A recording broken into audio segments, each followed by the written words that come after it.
yang kami muliakan dan kami taati para kiai, para alim ulama, khususon Ketua Yayasan Pendidikan Matholiul Falah, ya, Direktur Pimpinan Matholiul Falah dan para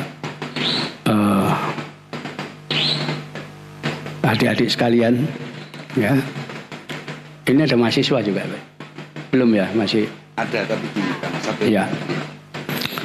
Tadi saya waktu berangkat dari Malang itu sempat mampir di Sarang, ya, ada depot Eco itu namanya, berhenti di situ. Ternyata di belakangnya ada galangan pembuatan kapal, ya. Kapal-kapal itu ukuran kira-kira 50 meter panjangnya, ya. Kapal besar dari kayu. Dan ini kalau kita lacak sejarahnya, teknologi pembuatan kapal sudah dikenal oleh orang Indonesia kira-kira 2000 tahun yang lalu dengan ukuran 70 meter, lebih besar daripada kapal yang saya lihat tadi. Kenapa? Seorang pegawai bea cukai di Pelabuhan Shanghai, Cina, pada tahun 280 Masehi itu mencatat kapal-kapal yang dari Jawa ukurannya 3 kali lebih besar daripada kapalnya orang Cina. Ya, petugas bea cukai ini namanya Wan Shen. Beliau menulis kapal Cina paling panjang 20 meter. Kapal Jawa Kunlun dari selatan 70 meter. Ya, jadi 2 kali, 3 kali besarnya kapal Cina. Ya. Dan itu bisa dimuat 700 penumpang. Dan mampu memuat barang seberat 10.000 kintal. Itu kesaksian orang yang hidup abad 2 Masehi, ya, sebelum zaman Islam. Nanti akan dicatat lagi abad 5 oleh pendeta I Ching, ya, pendeta dari Cina yang lewat laut belajar agama Buddha ke India. Beliau juga balik naik kapal yang sama, ukurannya besar, ya. Nah, lebih jauh lagi, ya, masa-masa ribuan tahun sebelum Masehi, orang-orang di India itu sudah mengenal orang Nusantara, ya. Jadi kita tidak mencatat sejarah itu, tapi India yang mencatat. Bahwa kalau kita membaca Ramayana yang asli, ya, yang ditulis Rsi Walmiki, pada bagian awal dikisahkan tentang penduduk yang tinggal di laut selatan India. Mereka menyebut Kalakeam. Ya, itu bahasa Sanskerta. Kalakeya itu artinya monster laut. Jadi orang India tidak menganggap kita manusia, tapi monster. Kenapa orang India punya catatan seperti itu? Karena menurut catatan mereka, para Kalakeam ini kalau sudah naik ke daratan India, itu muncul dari lautan dengan berenang. Ya, kita bisa bayangkan, ya, dari Sumatera berenang sampai ke India. Memang nggak jauh, dekat, ya, tapi ya puluhan kilo, ya, itu udah naik ke India, ya. Bahkan digambarkan tempat dewa-dewa, ya, yang namanya Indraloka, tempatnya Dewa Indra, diserang sama orang-orang dari laut, ya, itu. Dan penguasa orang-orang dari laut itu namanya Dewa Laut yang disebut Baruna, ya. Nah, Baruna ini digambarkan punya istana di tengah pulau, namanya Pulau Barunadipa. Ya, itu nama lama Pulau Kalimantan. Ya. Istananya Baruna itu disebut Brunei. Sekarang di daerah Brunei sana. Ya. Dan Baruna ini digambarkan di situ punya senjata. Di mana senjata ini digambarkan seperti rudal begitu. Kalau dijatuhkan dari angkasa dan jatuh ke satu laut, maka sekitar lautan itu bisa kering airnya. Ya. Jadi mulai zaman kuno orang Indonesia ini dikenal teknologinya tinggi. Ya, jadi itu yang harus kita warisi dalam mempelajari sejarah. Sejarah orang Indonesia kuno ternyata bangsa yang peradabannya tinggi. Ya, orang India mengakui orang-orang Indonesia itu pinter-pinter. Orang Cina juga mengakui orang Indonesia pinter-pinter. Ya. Sampai sekarang. Ya, itu kenyataannya orang Indonesia pinter-pinter. Apa buktinya orang Indonesia pinter? Setiap kali anak-anak Indonesia mengikuti Olimpiade Matematika, pasti meraih juara 1, 2, 3 dan juara favorit. Itu tiap tahun. Ya. Fakta. Ya. Jadi kalau ke gedung Kementerian Pendidikan Nasional di Senayan sana, silakan masuk. Nanti di halaman ruangan depan yang besar itu ada foto-foto bagaimana anak-anak Indonesia memenangkan Olimpiade Matematika, Olimpiade Fisika, Olimpiade Kimia mulai tahun 1962. Ada itu fakta. Ya, cuman yang aneh orang Indonesia tidak pernah mengumumkan kemenangan yang begitu. Ya. Yang diumumkan itu apa? Main sepak bola kalah, itu diumumkan. Orang menyanyi band itu diumumkan. Tapi kalau pemenang ilmu pengetahuan gak diumumkan karena dianggap gak penting. Ya, itu bukti ya, kemenangan-kemenangan Olimpiade itu bahwa orang-orang Indonesia ini pinter-pinter. Ya, itu kenyataan. Kenapa bukan anak dari Jerman, dari Perancis yang menang? Anak Indonesia. Ya, karena memang pinter. Itu kenyataan. Ya, sampai sekarang ternyata ada generasi yang disebut generasi Z, yaitu anak yang sekarang usia di bawah 22 tahun. Ya, ini anak generasi Z, anak-anak yang pinter dan menyebut generasi milenial. Ya. Ini yang nanti saya kira akan menjadi pengganti penerus generasi bangsa Indonesia. Tetapi kita masih memprihatinkan kenapa anak-anak dari generasi milenial ini tidak ada yang membina.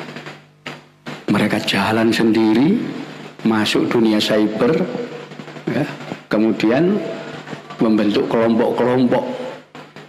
Ada kelompok anarko, ada kelompok agnostik dan seterusnya. Dan rata-rata mereka tidak mengenal apa itu akhlak, itu apa, enggak ada. Tata krama itu apa, enggak ada. Ya, ini mengerikan ini. Ya, anak pinter tapi begitu. Ya, kelakuannya enggak karu-karuan. Ya. Tapi mau tidak mau anak ini yang nanti akan menggantikan kita karena bubar ini. Ya, kenapa? Orangnya nggak punya akhlak. Ya, pinter-pinter. Salah satu contoh anak-anak ini pinter, tahun 2013 115 situs di Israel dihancurkan sama anak-anak ini. Ya, Israel marah-marah. Dia tahu yang bikin anak Indonesia, tapi tidak bisa nangkep siapa ini. Ya, anak-anak pakai nama Anonymous. Padahal jaringan ini waktu itu usianya di bawah 17 tahun. Ya, Israel sempat ngancam akan membalas ngerusak situs Indonesia. Tapi anak-anak ini kemudian apa? Menjawab tantangan Israel. Silakan Israel memenuhi ancamannya. Nanti yang akan kita hancurkan itu situs miliknya pemerintah Israel. Akhirnya pemerintah Israel takut. Ya, itu kehebatan anak-anak kita. Ya. Ini yang harus kita catat, karena ini nanti bagian sejarah dari perjalanan kita, ya, menghadapi dunia global. Jadi ke depan saya nggak khawatir tentang Indonesia ini orang-orangnya. Kenapa? Memang potensi manusianya, sumber daya manusianya luar biasa. Tapi entah kenapa pemerintah nggak peduli. Ya, anak-anak ini akhirnya jalan sendiri, nggak karu-karuan, nggak dibina. Pemerintah hanya janji aja, kita akan mengembangkan pendidikan karakter. Karakter apa? Anak-anak sudah nggak punya akhlak kayak begini, ya. Dari jaringan-jaringan anak-anak cerdas itu, satu kita ketahui, di Madura bunuh gurunya. Ini anak golongan pinter aslinya. Jadi ini, saya kira pesantren harus mulai masuk, ya, untuk membina anak-anak itu. Ya, saya dengan beberapa santri itu udah mulai masuk ke jaringan cyber, ya, untuk mengejar bagaimana bisa memberikan masukan kepada anak-anak ini pendidikan akhlak, ya, gitu. Jadi ini ke depan nanti. Tapi yang jelas memang kita harus menggali sejarah kebesaran bangsa Indonesia di masa lampau. Ya, ini saya kira yang perlu. Kenapa? Ya, sejarah itu memang harus diketahui. Kalau tidak, hilang kita. Ya, contoh bangsa Afghanistan. Bangsa Afghanistan itu bangsa yang cerdas, pinter, ya. Dan kalau sudah bermain politik luar biasa. Ya.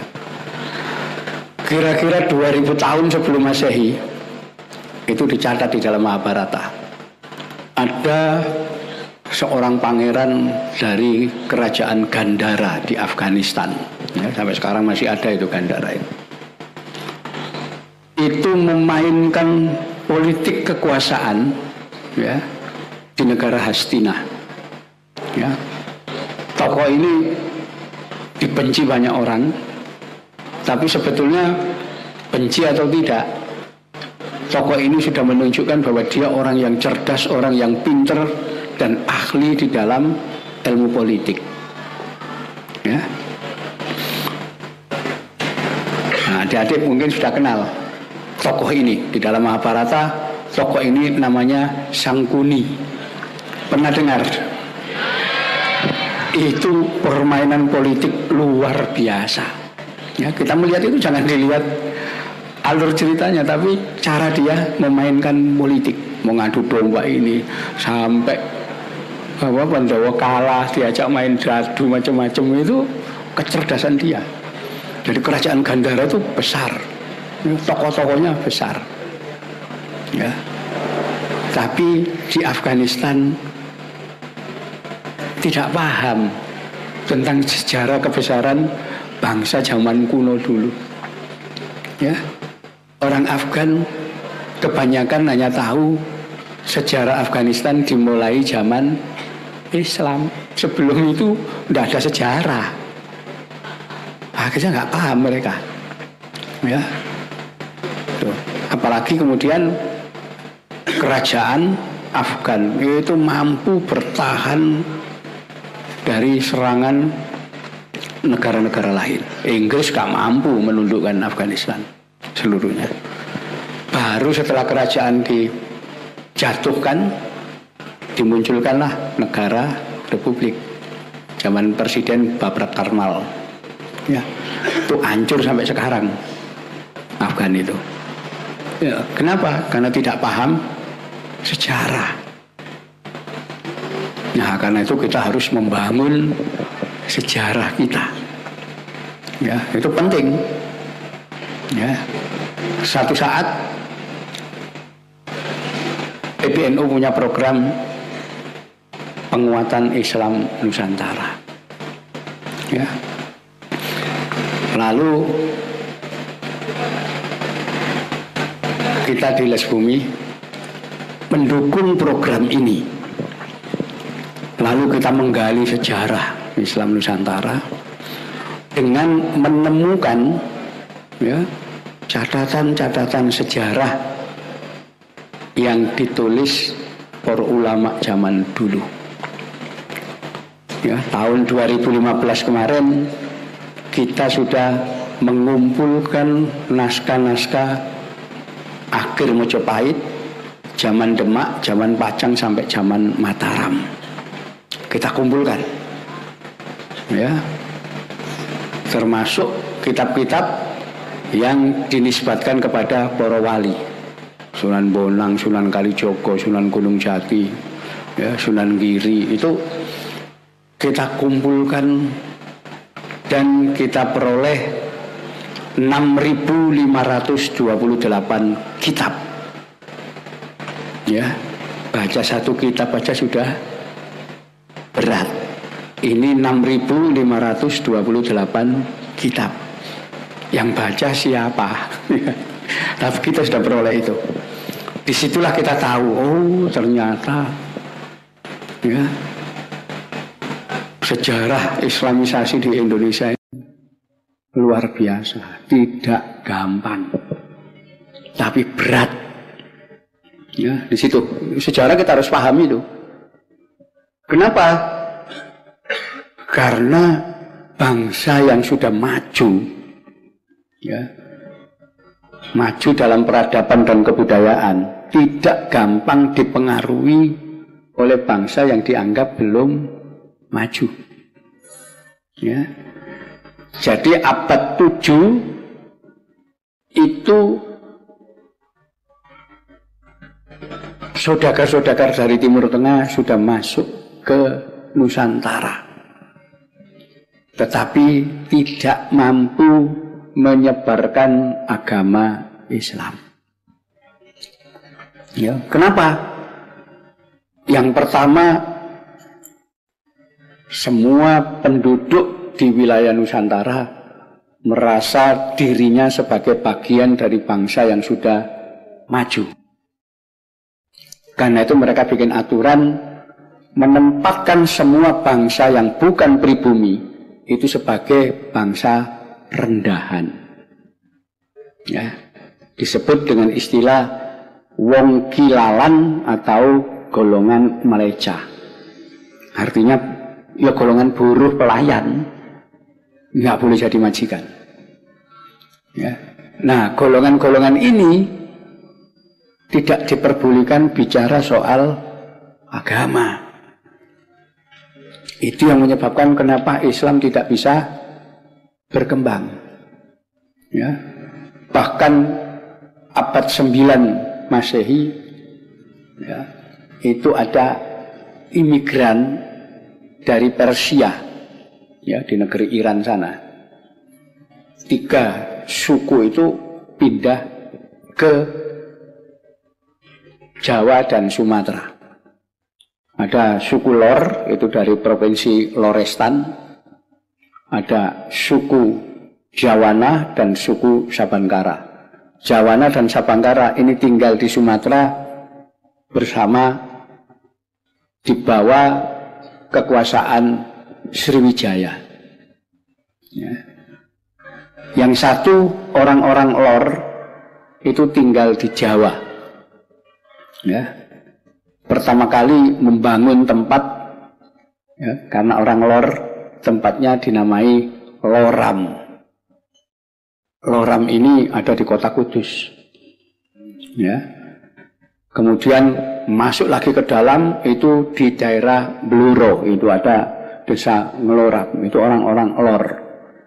Setelah itu ada lagi desa Leran, ya, itu di berbagai pantai. Nah, di dalam kitab Musoror itu disebutkan cerita tentang Raja Al-Gabah. Saking negeri Rom itu sebetulnya mengisahkan orang Lor ini mengirimkan 20.000 keluarga ke Jawa, ya. Terus digambarkan 20.000 orang ini mati terbunuh tinggal 200 orang, ya. Nggak tahu berapa puluh ribu itu, 20.000 keluarga itu semua mati dihabisi. Ya, di situ. Nah, itu merekam sejarah zaman kuno. Termasuk orang dari golongan Lor ini, makamnya kita temukan di daerah Gresik, yaitu Fatimah binti Maimun bin Hibatullah. Itu di Leran Gresik. Ya. Di situ beliau istilahnya gugur dalam pertempuran melawan ya musuh-musuh orang-orang yang tidak mengendaki Islam datang ke Jawa. Ya, karena itu makam beliau diberikan sebutan makam Syahidah Fatimah binti Maimun bin Hibatullah. Ya, beliau mati syahid di situ. Kenapa? Ya, prasastinya menuliskan begitu. Ya. Itulah nanti di dalam kitab Musoror kemudian disebutkan Sultan Al-Gabah marah, ya, ketika mendengar cerita keluarga-keluarga yang dikirim ke Jawa mati dibunuh. Ya. Kemudian Sultan Al-Gabah mengirimkan ulama-ulama yang sakti, punya karomah dan seterusnya ke Jawa. Salah satunya yang kita kenal dengan nama Syekh Subakir. Ya, jadi ini cerita Syekh Subakir ini numbali tanah Jawa agar apa?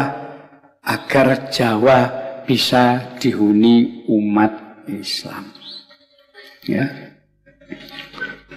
Nah ini jadi gak gampang akhirnya. Kenapa?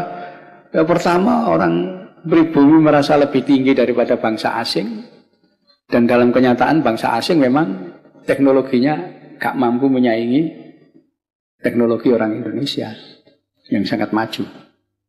Dan ada aturan bangsa asing itu adalah kedudukannya lebih rendah dibanding penduduk asli. Ya, jadi zaman kuno itu kalau ada penduduk pribumi bekerja sebagai pelayan, dihukum dia. Nggak boleh. Semua pelayan harus orang asing. Apakah orang India Keling, orang Khmer dari Vietnam, orang dari Burma, orang Peku, seterusnya. Itu bahkan juru Cina itu pelayannya orang Cina. Itu jadi pelayan di sini. Ya, itu aturan zaman kuno. Ya, dan saya masih melihat aturan yang berlaku di kerajaan-kerajaan kuno ini sampai sekarang masih dijalankan. Ya, ada kekuasaan kerajaan yang masih menjalankan, yaitu kerajaan Brunei Darussalam dan Persekutuan Kesultanan Islam Malaysia. Ya. Di dua negara itu masih berlaku aturan. Pelayan harus orang asing, orang luar negeri. Ya, di Brunei itu tidak ada penduduk Brunei asli jadi pelayan, itu tidak ada. Ya. Yang jadi pelayan adalah orang asing. Nah, celakanya orang asing itu Indon kita. Ya, itu fakta sampai sekarang. Jadi zaman kuno itu ya kita kayak Brunei begitu. Ya, pelayan-pelayan itu tidak boleh orang pribumi, semua harus orang asin. Gitu. Kenapa? Di dalam sejarah yang itu bisa kita lacak zaman kuno. Nah, Indonesia ini selain maju, peradabannya, budayanya, teknologinya, ya, itu juga bangsa yang dikenal hidup di wilayah yang sangat subur, yang teknologi pertaniannya sudah maju dan seterusnya. Jadi berlimpah kekayaan. Ya. Nah, itu sebabnya kalau kita mempelajari bahasa daerah, bahasa Jawa, bahasa Sunda, bahasa Melayu, bahasa Batak, bahasa Madura, ya, bahasa Makassar, Bugis, bahasa apapun lah, bahasa lokal. Tidak kita temukan kosakata miskin, nggak ada. Miskin itu dari bahasa apa? Arab. Ya. Nanti kata-kata fakir juga dari bahasa Arab. Ya. Nanti ada kata-kata mudharat dibaca mudarat, jadi melarat juga dari bahasa Arab. Bahasa asli Indonesia tidak ada.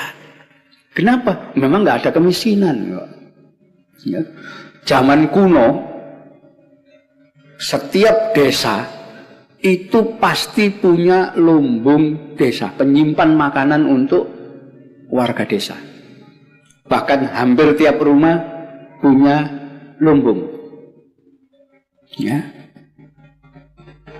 Jarang rumah yang tidak punya lumbung. Bahkan kalau ada rumah yang tidak punya lumbung, ya, minimal dia punya namanya pedaringan.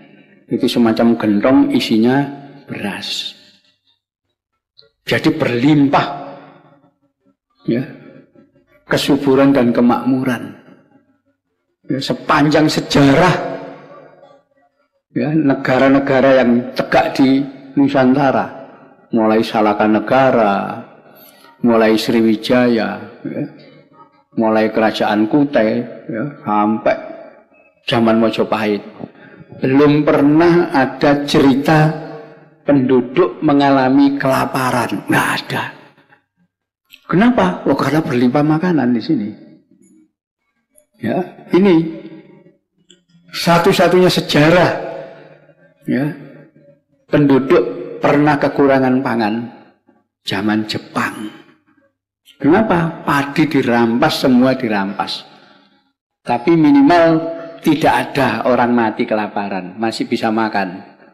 Ya, masih ada singkong, masih ada telo, macam-macam. Ya, itu masih bisa dimakan. Bahkan pisang, ontong pisang itu masih bisa dimakan, masih ada. Itu beda keadaannya dengan Timur Tengah. Kalau sudah paceklik, ya, banyak orang mati kelaparan. Ya, di Afrika juga, di sini nggak pernah ada sejarah itu.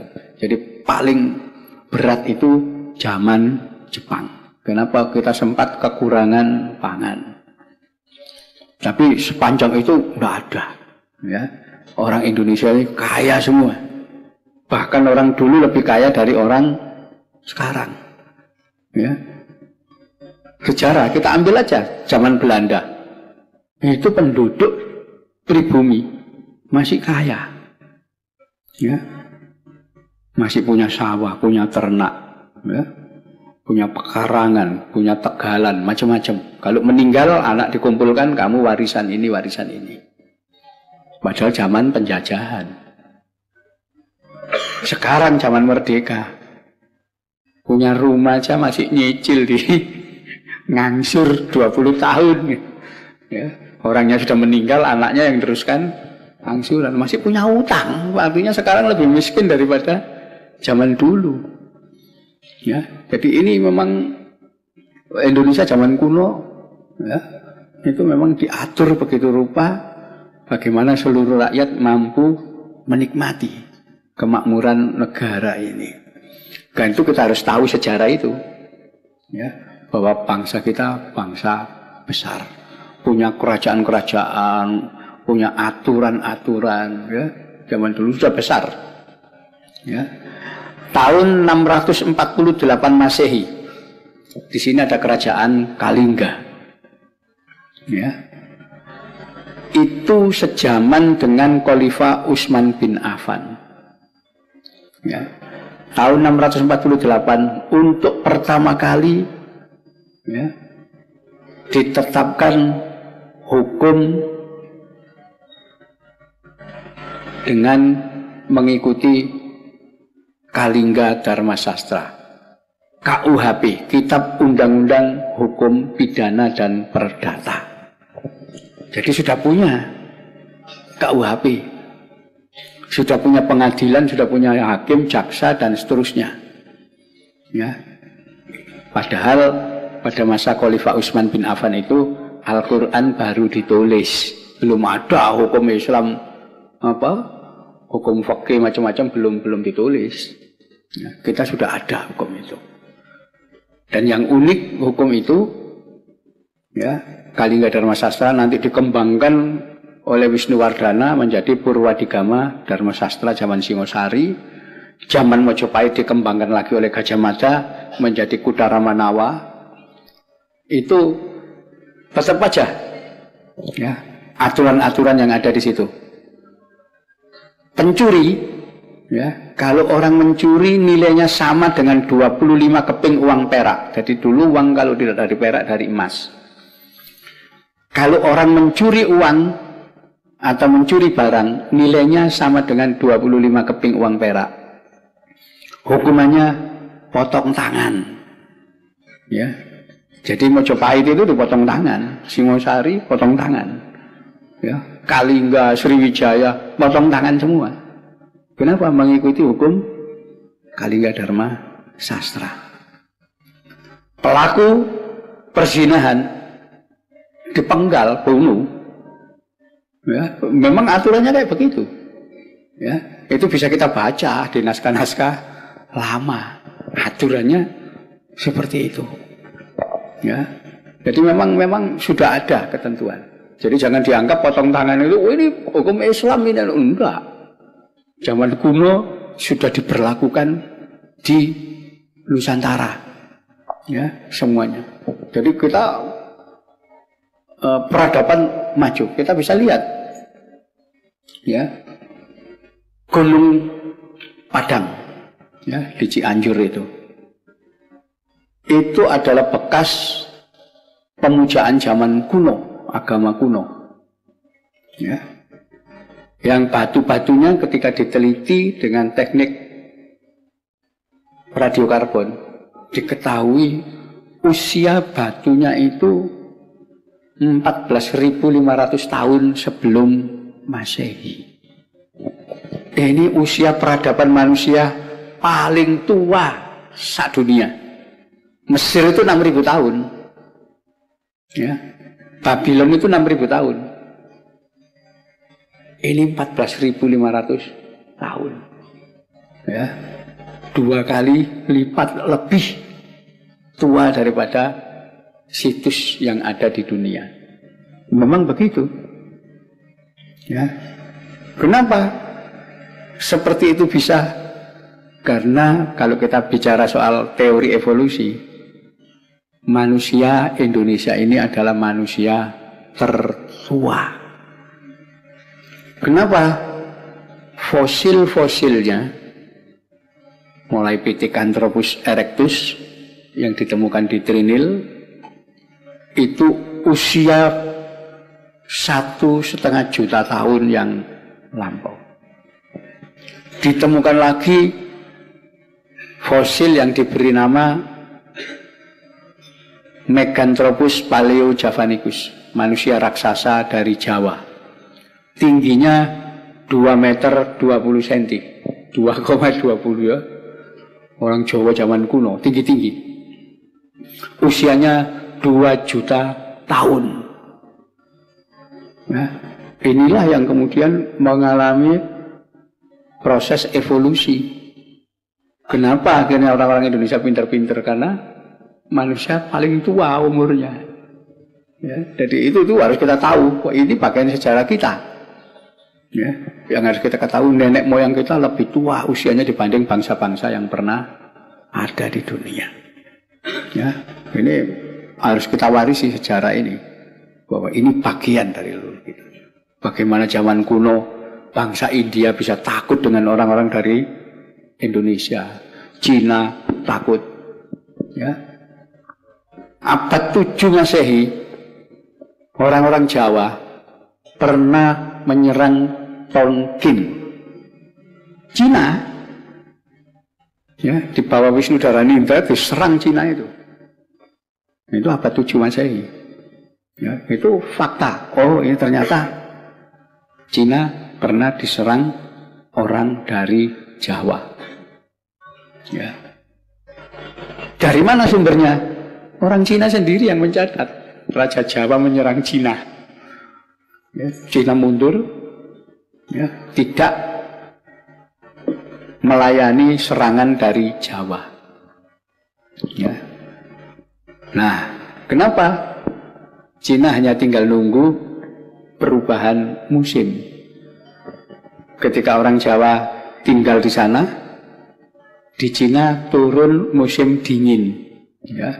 Itu salju mulai turun. Orang Jawa kedinginan pulang akhirnya tanpa perang.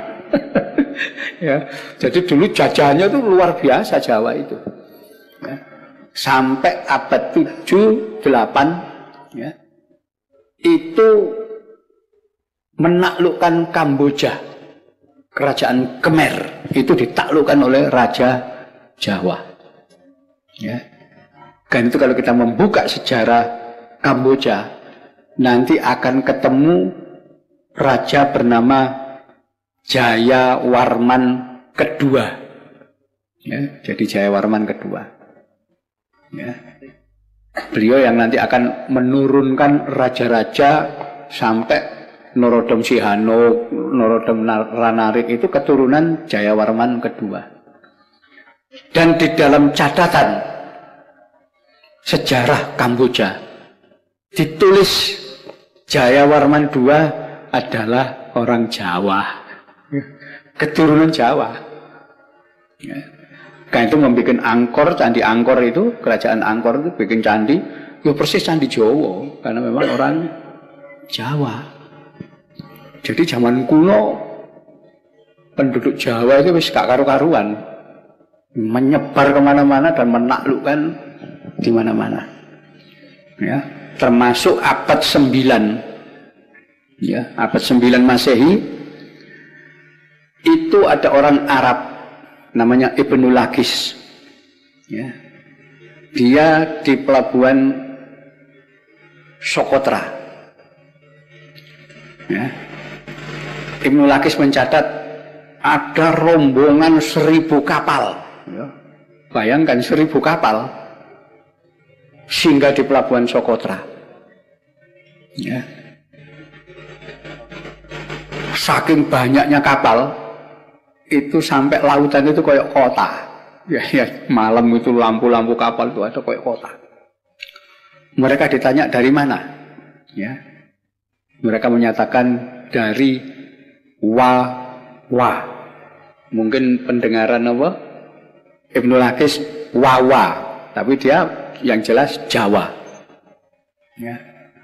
Dia digambarkan sudah melakukan perjalanan di laut selama setahun. Mereka akan ke Afrika mencari budak-budak Afrika kulit hitam untuk dijual kepada Kaisar Cina. Ya.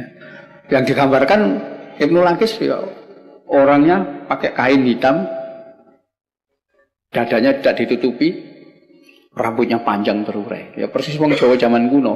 Sebagian lagi digelung dan seterusnya. Itu persis itu. Nah, menurut Ibnu Lakis, rombongan 1000 kapal ini bergerak ke selatan, ya, ke arah Afrika Selatan, dan tidak pernah kembali. Ya, kemana ini? Wong Afrika ke selatan itu nanti kutub selatan ya. Ya. Ternyata ada sebuah pulau di sebelah timur Afrika, pulau besar namanya Madagaskar. Ya. Karena pulau ini di sebelah timur Afrika, harusnya penduduknya orang-orang kulit hitam negro. Ternyata penduduknya kulit coklat. Ya, rambutnya berombak, tidak keriting. Dan semua orang-orang di Madagaskar mengaku keturunan Jawa. Tapi gak ngerti Jawa sebelah mana. Ya, karena abad 9 Masehi. Ya, karena itu bahasa Madagaskar itu sebagian memuat isi bahasa Jawa. Ya. Nanti di Hawaii juga ada orang-orang Hawaii itu, ya.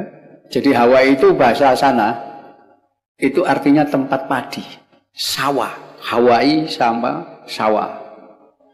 Jadi kenapa? Karena leluhurnya berasal dari pulau padi. Nah, yang aneh, bahasa Hawaii asli itu banyak kosakata Jawa. Ya, hitung-hitungan esa, roa, telu, pat, limo, 6, fitu, wolu, sanga, sedasa. Ini Jawa gitu ternyata. Ya. Rupanya mereka nyebrang pakai kapal gak bisa balik. Ya. Jadi orang Jawa ini nyebar kemana-mana. Sampai di Kepulauan Phillip itu di Pasifik. Itu hampir semua orang Jawa. Ya. Jadi kalau sepanjang pantai Somalia itu hampir semua orang pakai sarung. Pakai sarung. Dan kulitnya bukan hitam. Coklat kayak kita. Ya. Dan bahasanya banyak kosakata Jawa. Jadi orang Jawa zaman kuno itu sudah nyebar kemana-mana. Kenapa? Pelaut. Ya, karena punya teknologi membuat kapal. Laut kemana-mana. Sampai sekarang orang Jawa itu nyebar kemana-mana di seluruh dunia. Selalu ada orang Jawa. Cuma sekarang kedudukannya lebih rendah sebagai TKI. Buruh jadi pelayan. Tapi tetap aja mereka berkembang nyebar kemana-mana. Ini ya, saya kira ini sejarah yang perlu kita ketahui tentang kebesaran bangsa kita di masa lampau. Ya. Satu contoh kecerdasan wong Jawa. Abad pertama Masehi, orang Jawa sudah bisa membuat kalender tanggalan. Tidak tanggung-tanggung. 3 jenis kalender. Yang namanya Surya Sengkala, kalender berdasar garis edar matahari. Yang kedua Chandra Sengkala, berdasar garis edar rembulan. Ya. Jadi tahun Samsia Komariah itu abad pertama Masehi. Setelah itu ada kalender lain yang lebih dulu lahir, namanya Pranoto Mongso. Itu kalender berdasar musim. Ya, jadi ada 3 jenis kalender. Itu sebabnya kalender Jawa sekarang usianya 1950. Ya, Hijriah baru 1439. Jadi lebih tua 500 tahun kalender Jawa. Ya, kenapa? Ya memang usianya segitu. Ya, jadi ini menunjukkan bagaimana hebatnya orang-orang Nusantara di masa lampau. Dan sebetulnya sampai sekarang masih hebat orang-orang kita. Ya, itu. Saya kira ini yang bisa saya sampaikan tentang bagaimana pentingnya menggali